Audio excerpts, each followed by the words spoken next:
Hello, and welcome to Beyond Earth News. I'm Zach, and with me is my friend David. What do we have going on today? Today we're going to look at NASA's CHAPEA program. The program seeks volunteers for a simulated mission to Mars, and they'd be living in isolation in a habitat there. We're going to look at the details of the mission as well as the first round of it, and take a look and see what we can figure out. All right, sounds great. Let's get into it. CHAPEA, or the Crew Health and Performance Exploration Analog, is looking into, as the name suggests, the health and performance of crew on extended isolated missions like to Mars. To accomplish this mission, NASA is putting groups of 4 volunteers into a habitat called Mars Dune Alpha in a year-long simulated mission. The habitat, which is located at NASA's Johnson Space Center, is a 1,700 square foot 3D printed structure. The habitat was constructed using an Icon Vulcan 3D construction system and is made out of Icon's proprietary material called lavacrete. The interior consists of private living quarters, a communal recreation area, a kitchen and meal area, as well as areas for medical, work, and crop growth. There's also a 1,200 square foot sandbox area connected to the habitat by an airlock that is used to simulate the Martian surface. NASA has planned to conduct 3 of these isolation missions. The first one began on June 25th, 2023, and ended on July 6th, 2024.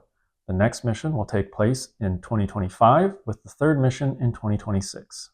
The first crew of volunteers consisted of Kelly Haston acting as the mission commander, Ross Brockwell acting as a mission specialist, Nathan Jones serving as the medical officer, and Anka Salariu acting as the mission's science officer.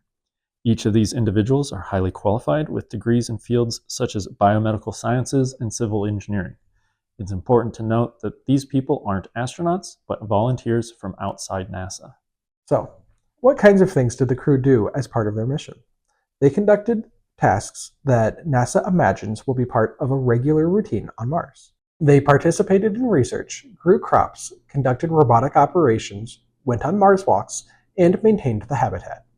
They also experienced some stressors, such as access to limited resources, simulations of malfunctioning equipment, and isolation, reinforced by a 22-minute one-way delay in communications. That isn't to say that their entire schedule was work and stress.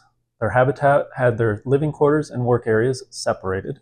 They were able to celebrate birthdays and holidays, such as Christmas, and add a bit of variety to their pre-packaged food with the crops of tomatoes, peppers, and leafy greens that they grew throughout their mission.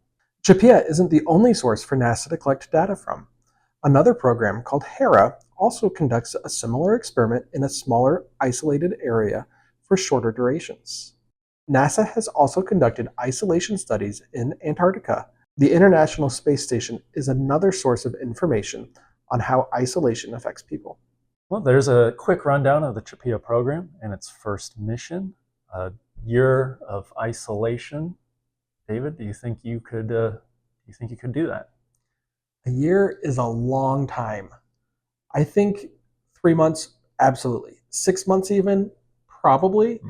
But I mean, unless they're offering me like $1 million, I don't think I could make it a year. I think that I would be missing out on too much of my family's lives for a whole year without some pretty significant reimbursement. Do you think you could make it a whole year? I'd like to think that I could. I wouldn't mind giving it a try, but I don't think my wife would allow that to happen. But then also kind of how, what you said, you're missing out on that year with my wife and my son, missing out on that growth. So that would definitely make it difficult to attempt. Yeah, I think I'd at least like to think that I would be able to do it and have that if I had that opportunity. And of course, we want to know, viewers, do you think you could do a year of isolation? Let us know in the comments down below. And as always, if you've made it this far, please like and subscribe for more Beyond Earth news. Thanks for watching.